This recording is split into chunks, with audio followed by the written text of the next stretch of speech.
Welcome back. It's the Big Blue Banter, New York Giants football podcast. I'm Dan Schneier, joined as always my co-host Nick Filato.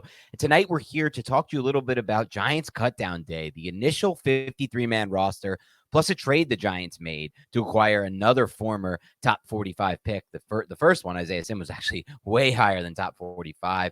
And I do apologize a little bit for coming to you a little bit later, but I had a busy work day, headed into the city for NFL's CBS kickoff day, which was a lot of fun. I got to meet Boomer Esiason today, Nick, and I got to tell you, he is a very cool guy. A few other guys as well. And the most fun part about the day actually wasn't talking to Boomer, which was amazing. And he told me a really funny story about Frank Reich, as well as giving him credit for Josh Allen, because back in 2020, I'd actually met Boomer. So I didn't really meet him today, but I had a conversation with him today, like one-on-one. That was kind of more of a group interview, and he called Josh Allen as a breakout before Josh Allen's breakout season. So I had to credit him for that. But the coolest thing I don't know if I could say the coolest thing on air. I'll tell you this off air, Nick. Something very fun that had to do with NFL game film that I got to see. So it was very good, very fun, good day. And now I'm back to talk Giants football with you, Nick. And I want to start with what I would consider to be the biggest news of the day, and that would be the Giants trading for Carlos Boogie Basham, the linebacker slash edge slash defensive lineman. I think he's going to play a multitude of roles. It's a similar trade to the Isaiah Simmons one, in the sense that, one, they traded for a player who can fill multiple roles on the defense and is a positionless player, something Wink Martindale prioritizes. Two, they traded for a former top 45 pick. And three, which I don't think everybody knows, Nick, and I was a little bit surprised to see, they traded for a former elite athlete, at least from a testing standpoint. So Carlos Boogie Basham at the Combine had a 9.38 relative athletic score. He tested elite from a speed standpoint with a 4.62 40 at 274 pounds, a 10-yard split of 1.63, a 20-yard split of 2.7, elite, a short shuttle that was elite, a three-cone that was great, not borderline, not elite, but great, vertical and broad jumps, which were also really good for his size and for his build. So this is kind of another bet by the Giants. Again, Nick, relatively low risk. They swap future picks and all the way in 2025, which, by the way, we don't even know. It's a chance that the Giants pick could be better than the Bills pick in 2025. Who knows? But they've swapped future picks. I'm sure there's some kind of stipulation you can go over that I might have missed on that. But they swap future picks, trade for a former top 50 pick, big athletic score, positionless player who they believe can be a better fit for their defense than he was with the Bills. So I'm a big fan of this trade, obviously, as I was the Simmons trade, Nick. That's just my kind of trade. It's a very low risk, high reward, upside type of deal. So again, very excited. What were your initial thoughts on this deal? I love the deal, but I have to make one correction, Dan. He was selected 61st overall, so he's not a top 45. But 61st is still high. It's a second-round pick. And Dan, we talked about Boogie Basham on the podcast. I'll say this. I went through a bunch of his film, and there's going to be a piece up on Big Blue View if anybody wants to go and check it out. I didn't see that speed necessarily translate, and I did think he was a little bit of I don't want to say a hot and cold player, because the hustle was always there, but there were times throughout his tape where he just kind of wasn't really doing anything, and you didn't really see him. Despite that, I did see someone who was hustling a lot. I don't think he's overly explosive as an edge rusher. He is prompt with his hand usage to maximize his ability to get to the half man and hip to hip relationship. And once he's there, he typically maintains a low center of gravity, low leverage, and understands how to use his hands to flip his hips, to really turn that corner, that outside shoulder of the tackle inward. I love the versatility, as you brought up. He had a couple really nice plays at one technique and 2-eye technique on third down situations. Overall, I think this is a high floor type of player.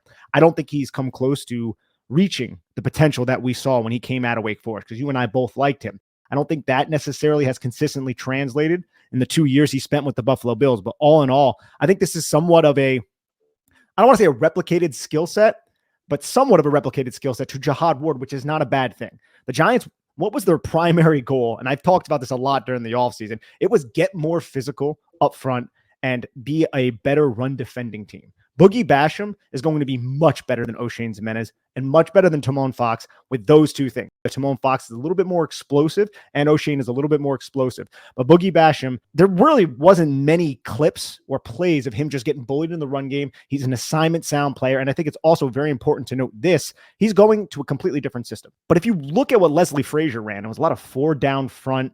You're just going to rush 4. I think they blitz like 19% of the time, which is like 20% less than what the Giants did this last year. I think Boogie Basham is going to have a one-on-one schemed pressure, just like everybody else on this defense. And I think his hustle will also lead to a lot of those fans love him type of plays. It's like second and long or third and long, and he's chasing some quarterback near the boundary or something. I think that's the type of player we're going to get. He's not going to have a full complement of snaps. All in all, I do really like this trade, though. I think you hit a lot of the important points here, Nick. The first being that he is in a lot of ways like a clone-ish type of idea. I don't want to say he's a clone because I think he's a different prospect, especially at his age, and it has more upside than a Jihad Ward. But I think right away, you mentioned he's going to be better at like setting that physical hard edge than a Tomon Fox would or than a Shane Zimenez would. To be honest, Nick, I think he'll probably do a better job of that than Kayvon Thibodeau and Azeez Ojulari as well. And there's a role for that. There's a fit for somebody like that. Remember, last year, the Giants watched that team. They literally watched how helpless they were against the Eagles' run game in the divisional playoff game. You can talk about how the Giants didn't have a lot of explosive pass plays on offense, but that wasn't their main weakness. Their main weakness last year was their inability to stop teams who ran power gap against them. They had no answer whatsoever. It wasn't a person. It wasn't a coaching issue. At least with the explosive pass plays, the Giants generated some down the stretch in that Vikings game with good coaching, with Daniel Jones, with getting on the same page as a Hodgins, finding Richie James. There was no answer for the run defense last year. There was no personnel they could put on the field that can do that. Now they have another guy to add to the Jihad Ward mix, somebody who can set that physical edge, 275 pounds, can bring you that physicality in a run game. And there are now, situations, Nick, where we might see the big three defensive linemen in the middle with A'Shawn Robinson, Leonard Williams, and Dexter Lawrence. And then there's chances we might also see, Nick, Jihad Ward and Boogie Basham on the field as like a big-ass five-man front where they're just like against teams like Derrick Henry. They're just like, okay, we're going to stop the run. We're going to have these five dudes up front. And honestly, some of those dudes can rush the passer. Leonard Williams can rush the passer when he's fully healthy. Dexter Lawrence can rush the passer when he's fully healthy. So I'm very intrigued by just the idea of how they're going to use him, Nick. And I also want to talk about a few other things. You mentioned how we both liked his college tape and he hasn't lived up to the hype. I think that's almost like a given, Nick. Obviously, he was traded for a seventh round or for a swap of late round picks, and he was traded because he was going to get cut otherwise. Just like Isaiah Simmons, these two players haven't lived up to their college tape. But that doesn't mean that they weren't productive players at some point in the past. And it doesn't mean that they can't be productive players in a different system. Sometimes we've seen, just look at Daniel Jones, for example, in Jason Garrett's system versus Brian Dable's system. It honestly looks on tape like you're watching two completely different players. And that's partially due to him. Daniel Jones worked his ass off to get better in a lot of ways and have a better feel for the pocket. But it is also partially due to the coaching, and that carries over to all positions. This is a player who had a lot of production in college. I think he was first team All ACC, Nick, in 2019. He was third team in 2020. He had 36 and a half tackles for loss and 20 and a half sacks over his collegiate career. So that is a guy who had a lot of production. He was in the backfield a lot at the collegiate level. Again, didn't translate as much at the NFL level, but what your point was so perfect, Nick. Played in such a different system. Like that system they played with Leslie Frazier, 4 down linemen, a lot of 2 high safeties. Like it's just nothing like what Wink does. So I'm just excited to see if this is the type of player at what is he, 25 years old, Nick, or 26 years old? He's not old. 25. This is the type of player. If this is the player who can have that kind of jump that players like Jones have had with a new system, and even in some ways Dexter Lawrence had a big jump in a little bit of a change, playing a little more over the center last year. So there still is a lot of opportunity, in my opinion, for him to grow. Absolutely. And this is somebody 6'3", 274 pounds, has 29 career pressures, 4.5 sacks, 5 tackles for a loss, 37 tackles through 2 seasons. If you go back to his college tape, 145 total pressures through his 4 seasons, just over 1,100 pass rushing snaps with 23 sacks. So I still think there's some meat on the bone here that we could see a player that hasn't really been actualized in the NFL yet. And it's not like he's going to get thrown to the fire here. He could slowly develop. He might have a small role come week 1, even if he dresses, depending on what the Giants do in the next 24 hours, really, because the Giants could claim some of these edge rushers who have been released by other teams. Because right now we're looking at the New York Giants edge room that consists of what? Kayvon Thibodeau, Azeez Ojulari, Jihad Ward, and Boogie Basham. Those are the only edge rushers because Tomon Fox and O'Shane Zimenez were both cut. And that's the fallout from this trade, Nick. The fallout from this trade is we had some surprise cuts. I don't think either of us expected Tomon Fox to get cut, right? We were probably along the lines of thinking maybe O'Shane would, but we also said throughout camp and throughout the preseason, the Giants need some kind of edge 3. They need to find some depth there. And I feel like between acquiring him and Simmons, they found non-traditional edge 3s, but 2 guys that can fill that role in different ways and in a sense combined to be an edge 3 combine as their efforts, depending on, what down and distance Wink wants to use them in. So I think, to be honest, I feel like this is a much upgraded edge group now and I guess you don't want to call Simmons an edge, fine. You don't want to call Boogie an edge, but they're going to be used a lot in that way.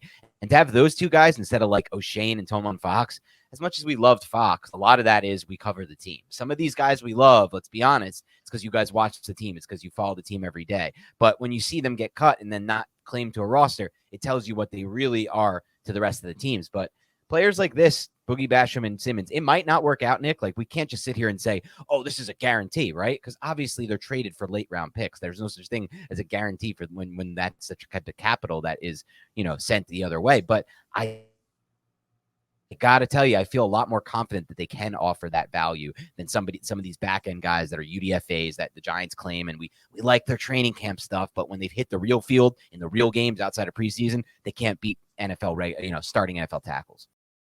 Tomon Fox is destined for the practice squad if somebody doesn't claim him. And there are some interesting names that have been released around the NFL, former first round picks, former second round picks. I'm wondering if Boogie Basham would have been one of those players. It at least seems like that, right? It seems like he probably wouldn't have made the Buffalo Bills because the Bills traded him for essentially nothing, not even a 2024 swap. It's a 2025 swap. That's kind of almost disrespectful. And the Giants were like, yes, we'll take him in. We knew the Giants were in the market for a player that was similar to a Ryder Anderson who was hurt and who was cut because of the tricep injury. They wanted that big body guy you can line inside and also play on the edge, somewhat of a smaller version of Jihad Ward, and now they're able to get one for virtually nothing. So, Nick, actually, I think it just came out like 8 minutes ago that this trade is now official. The Giants are giving up their 2025 6th-round pick, and the Bills are giving up their 2025 7th. So it's not an even round swap, but it's a 1-round difference, and we're talking round 6 versus round 7. So, obviously prospects in that range, a lot of teams will tell you it's pretty similar grades once you get into that deep range of the draft. Yeah, and I think that's still a really good deal for the New York Giants to bet on the upside of Boogie Basham, and at the worst, Basham is a high floor type of player that you're receiving. Yes. And he has the other sneaky thing about this that I like, Nick. He has not 1 but 2 years of under contract. So if he does perform well within this system and he is a perfect fit for Wink, or even just a solid fit for Wink, now they get him next year at a very team-friendly price. And that could really help them given the depth situation. They might not be able to sign like an Ashawn Robinson, players like that next offseason. And we have another player who you and I have discussed a lot this offseason, Darnay Holmes, who looks like he is staying on the roster for now. Again, moves are going to happen tomorrow, and we have to wait and see. But he took the Darius Slayton pay cut and remains on the roster right now, which is good, man, because if you look at that cornerback room, we'll go into this a little bit later. I really like Trey Hawkins, and I really like Deonte Banks. It's still a little bit of a problem for me. Yeah, I think you nailed it, Nick. The reality of the situation is this. As well as those two played in the preseason, do you really feel confident going into the season with 2 rookies slated to play that many snaps and having no veteran presence in the DB room? Just from okay, sorry, I shouldn't say no veteran presence. Obviously, Adoree Jackson. Outside of Adoree Jackson, no real veteran presence, unless you consider Cordell Flott and guys like Bobby McCain and Nick McLeod. Go ahead. That's what I was going to say, too. If Cordell Flott showed us a little bit more last year and I had a little bit more confidence in his development and his career arc, then I would be like, okay, we have Cordell Flott. But Cordell Flott is in that same bucket as Banks and Hawkins right now. You just don't really know. I love the fact that they have Nick McLeod, but even with Nick McLeod transitioning possibly back to cornerback, according to Jordan Run-On, I still think that position group is a little bit light.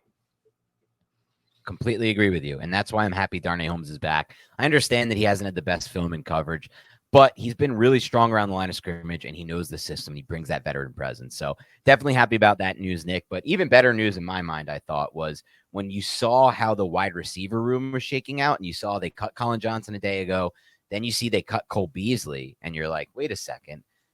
They cut Colin Johnson. Bryce Ford-Wheaton's not going to be able to play this season. They cut Cole Beasley. That must mean that they're not getting cute with this Wan'Dale thing, and they're not going to put him on the pup. And that was great news to see, because he was taken off the pup today and then practiced with the team. So what does that tell you, Nick? That tells you that they believe that there's a role for him, and they envision a role for him within the first 4 weeks of the season. And to be quite honest, that's great news. As much as we said Cole Beasley is like pretty good in space and he has that knack, he never was going to offer the same that Wan'Dale was going to offer if Wan'Dale can get on the field. And so having that player back in the mix, someone we haven't even really talked that much about this offseason, like he could end up being a big factor in the passing game. They used massive draft capital on him, and he had a 100-yard game breakout game before his injury last season. So it just adds more upside, in my opinion, to the wide receiver room and to the upside and to the potential for this Giants pass offense to be a little bit more explosive.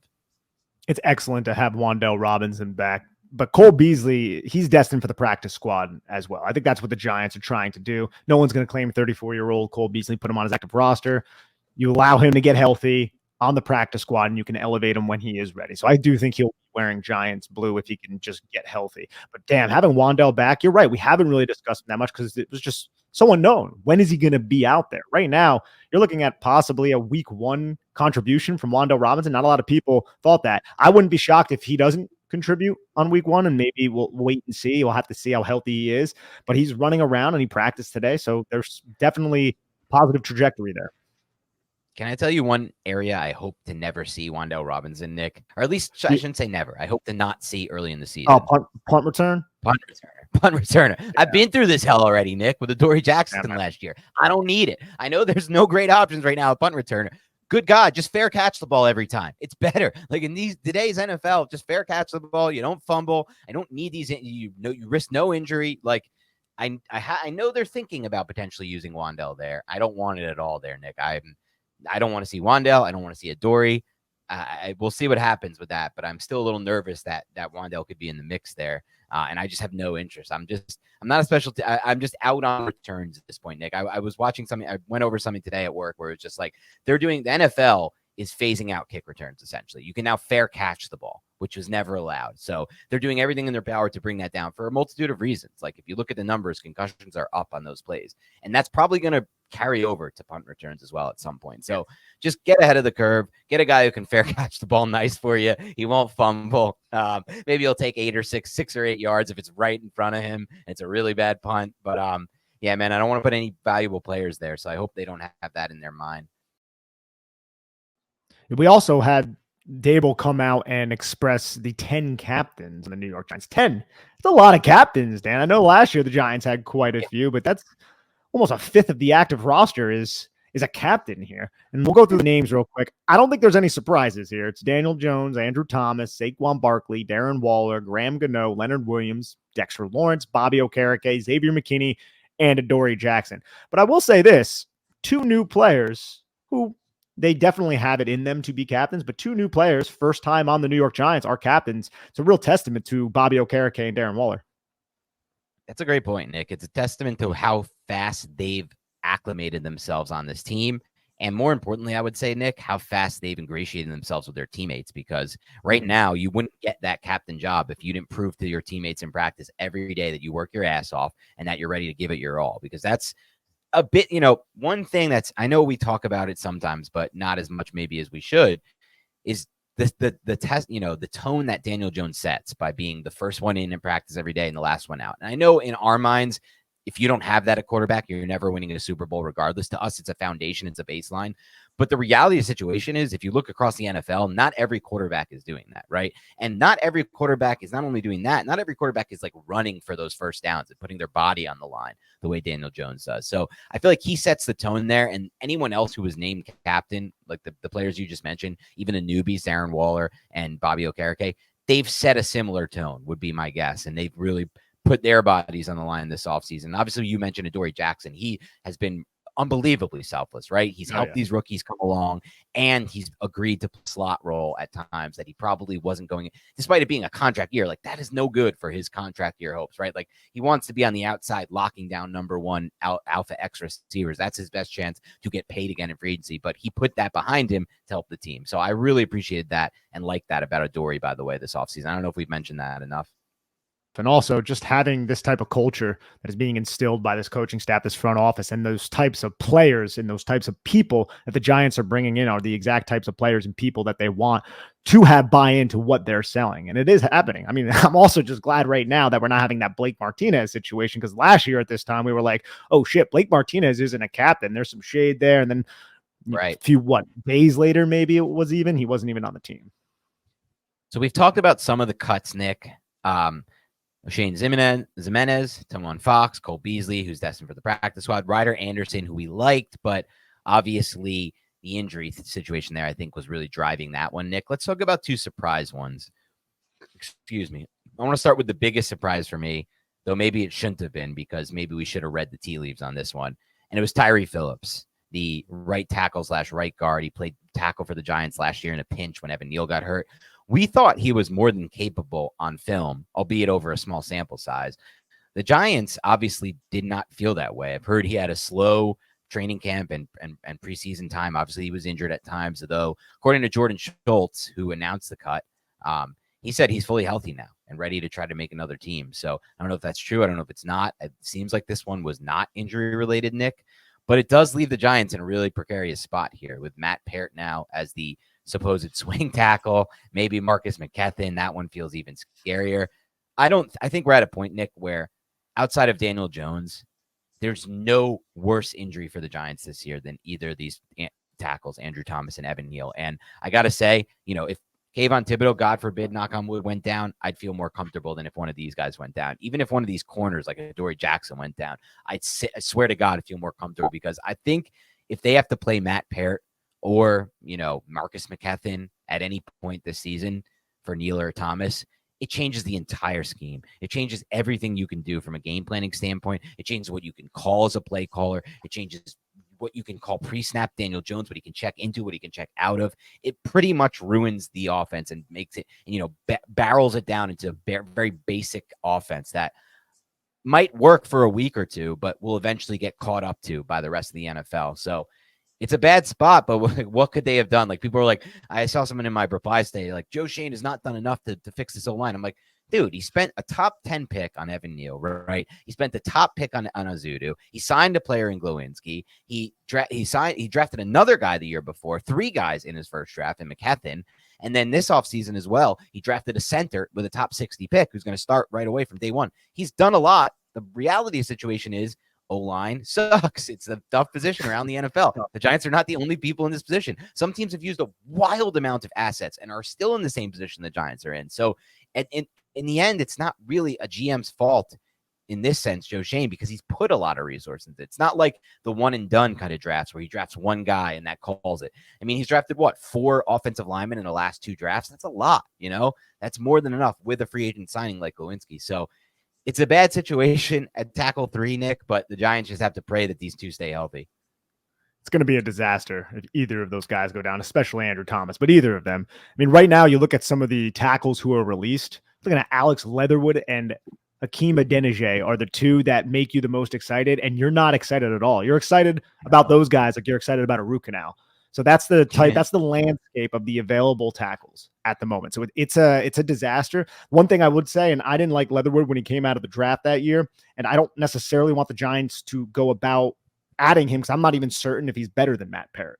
But Brian Daboll was his offensive coordinator at Alabama when he was a true freshman. He played, I think, 86 snaps under Brian Daboll that year. So maybe they have some sort of insight into what makes that kid tick, and they want to kick the tires on him, regardless of the fact that it's a terrible situation if that's the case. I wouldn't be shocked if the Giants were. I mean, I think it would have happened by now, but if they would have looked to trade for a tackle that was on the roster bubble. But I think that would have already happened, similar to what the Giants just got with Boogie Basham. So they're entering the year with those 2 starting tackles and then Matt Peart as the 3. And that's, I mean, just watching Matt Peart go up against like the 3rd team Jets players was ugly. I like him as a run blocker, but yeah, it's pass protection, man. Pass protection is his issue. And basically any offensive lineman you find right now available, pass protection is going to be their issue. They're not going to be able to pass protect. You have to try to hit on somebody who one of these teams is trying to get sneaky. He went to a Division II school and they're trying to slip him on through waivers and onto their practice squad. And you just had him scouted too. And then you claim him, but that's highly unlikely. Highly unlikely. And, when it comes to like even a player like Leatherwood, like I liked him a little more than you did coming out of the draft, but I liked him as an interior guy. I did not like his tape when he went to tackle. I liked what he was at as a guard. And so if the Giants sign him, this doesn't really help us. I mean, and even then, I don't think, obviously he's not working out in the NFL. Like at some point, guys are bust. Like they may have good tape in college. They may have good projection based on their traits, but like you said, what makes this guy tick? Does he have the drive to be the best he can be? And as far as the second thing you said, I don't think Shane's fallen asleep on the wheel as far as trading for these dudes. Like who just made a trade? I think it was the Steelers traded one of their crappy tackles to who was that team? I forgot who was it. The It was Bears the or Rams. That was yesterday. the Rams. Like the Rams, all I've heard about the Rams this preseason, Nick, is that their offensive line has been an epic disaster. And I guarantee you this dude they trade for is not going to be good in pass protection. I just guarantee it. Like, that's the thing. Like, I don't think Shane was asleep at the wheel. He just doesn't want to waste picks on these dead tackles that are just not going to be any better than Parrott. Like, there's a baseline for offensive tackle play. You got to get over that hump in pass protection. And it's very tough to get over that hump. We've seen Eric Flowers fail to do it. We've seen Bobby Hart fail to do it. At least till this point in his career, we've seen Evan Neal fail to do it, though we obviously believe he can turn that around. In year one, we saw Andrew Thomas even at times fail to do it. So it's like anyone you trade for now is not going to have a good chance of being able to do this. And the Giants also have 25 teams ahead of them in terms of waiver priority.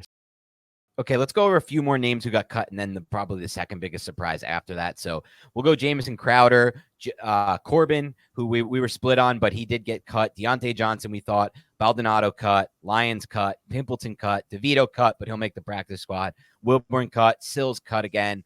Cook cut. Amani O cut, which I think we both kind of expected. Green cut. Ryan Jones, the tight end, cut. Harlow cut. And then here was probably, and we went over the others earlier, Zimenez, Fox, Beasley, Ryder Anderson due to injuries. But here was probably another big surprise for some, Nick. And that was Darian Beavers. Really, actually, you know what? He was the first draft pick of the Joe Schoen era to get cut, which is probably a good sign that they haven't had to cut anyone else. But this was a surprise to some, not as much to me. I just felt like he was a tick slow coming off this ACL in the preseason when I watched him. And I got to be honest with you, Nick, I was never as much into the hype as some of the fan base was. I always felt like with these late round picks, I try not to get too excited. And the hype to me was really just based on training camp and very little actual like game film. So it doesn't surprise me all that much, but maybe this is the situation where they're like, he's not fully healthy yet. He's going to come back to full health at some point. We'll stash him on the practice squad, and then he gets another real chance next offseason. I know you're a man of strategy, Dan, right? This is exactly what it is. It's game theory, it's strategy. It's nobody is going to claim Darian Beavers, who is coming back from a torn ACL, so we can stash him on our practice squad because no one's going to activate them to their active roster. And that's what's going to happen with Darian Beavers. It's what's going to happen with Cole Beasley, only it's a little bit of a different situation. So yeah, he'll be back with the Giants. Just going to be on the practice squad until he can get healthy, unless somebody were to claim it, which I highly doubt. Yeah, I highly doubt that as well, though. It is funny how the practice squad could have a young developing player coming off an ACL like Beavers and then a Cole Beasley as well on the same group, 34-year-old. Like, just crazy. The practice squad is an interesting thing. Like, and I'm like, if I'm Cole Beasley, like, am I even doing that? Like, do I even want to be on the practice squad? Like, I guess what do you get paid? Like a few $100,000 or something? Well, like, it's just a practice squad until he can get healthy enough to be on the active roster, and the Giants will activate him. For Beasley, I'm saying. Yeah, that's what it is. Yeah, for Beasley. Okay. He's not going to be on the practice squad forever. And injuries also happen. So if something were to happen with Wan'Dale Robinson, or Shepard. Yeah. Or Shepard. I don't even know if Beasley wants to play for other teams, right? Like it seems like he wants to play for Brian Daboll and he wants to be here with the Giants. Had a couple surprise non-cuts, I guess. I don't think Cam Brown is a surprise non-cut, but we did believe Carter Coughlin or Cam Brown, there might only be one roster spot. And ultimately, it could be that way once the Giants start claiming individuals. DJ Davidson ended up making the final roster. We thought maybe they would cut him and then try to bring him back like they're doing with Darian Beavers. Maybe he's a little bit further along in his progression from his torn ACL last season. And I believe there is another player who caught our eye as someone who is a surprise cut or a surprise non-cut. Shane Lemieux was a surprise to both of us. It's Shane Lemieux, but no, it's Gary Brightwell's who I'm thinking of. I was just looking for it in the notes. Yeah. Gary Brightwell, who we haven't seen all preseason or all training camp, ends up making this team. I think a lot of that probably has to do with special teams, but it does make sense. And I battled this and I ended up going with 3 like an idiot, but I did battle it. I was like, I think the Giants are going to have 4 running backs because they love to use 21 pony personnel. They like to use sometimes 31 personnel. They like to get creative, and running backs typically have a lot of upside on special teams. Giants had Gary Brightwell, who has that upside. I didn't know if he was going to be healthy enough to make the roster. Maybe he will be reverted to IR by tomorrow. I'm really not sure. I don't know where his health stands at this moment, but as of right now, he is on the official initial 53-man roster. Yeah, and Gary Brightwell is someone who I'm happy made the roster. I predicted he would because I just feel like the Giants weighed what was more important when it came to Brightwell with actual game film in real games from 2022, not some projected stuff based on training camp when you're not in pads half the time or preseason. This was because the thing is this, like, yes, he was a good special teamer for the Giants last year. I felt like in limited opportunities, he was a good running back for the Giants as well. And I thought he performed really well on tape. He had some big conversions for the Giants last year and just generally to me looked like he was decisive and he picked the right holes and his vision was good. So I'm very happy he made the team. I'm actually a fan. Brightwell won me over. I wasn't a big fan of his first year. And then last year I thought he definitely won me over. But Lemieux was definitely a surprise. I think you did a good job of calling out why it could happen on the last episode when we predicted, because you said, just thinking about it from the outside, from the 30,000 foot view, they don't really have an option at center if, God forbid, knock on wood, John Michael Schmitz were to get hurt. So at least now Lemieux has taken those snaps there. I know Bredesen has too, but they probably feel a little more comfortable since Lemieux, I think, started taking them last year, if I'm not mistaken. Obviously, we are probably not in a good spot, if we're going to be honest, if Lemieux has to play center, Nick. I'm just going to be honest about the situation. It's like, no offense to the guy, but it's probably not good for the Giants. But they felt like they probably needed to prioritize just having someone there just in case. We also need a long-haired badass on the roster, on the offensive line, right? I mean, we got rid of Nick Gates. He's on Washington now. You need a long-haired badass. And we know Shane Lemieux can at least grow that hair out and be a badass. One more thing before we get out of here, Dan, because I know we don't have that much more time. I love the fact that Joe Schoen is making these trades. We know Dave Gettleman made trades at around this time of year, but those trades were made out of pure desperation. Right now, to me, it appears like Joe Schoen, these are not desperate moves. These are advantageous and opportunistic moves where Joe Schoen is going out and saying, okay, this guy who is high draft value hasn't lived up to it. Let's make a phone call. We have good relationships around the league and see where that team is at with this player. And I think that's what happened with Isaiah Simmons, because the Isaiah Simmons thing makes no sense. The Boogie Basham makes a little bit more sense, but Isaiah Simmons, you're meaning to tell me a top 10 pick only netted you a 7th rounder. That is crazy. Disgusting and such a get for the New York Giants, especially with this defensive coordinator. I think it's going to work out really well for both sides, not the Arizona Cardinals, but the Giants and Isaiah Simmons. But I just love the fact that Shane is investigating all of his options here and not being overreactionary and making these trades because he's so desperate.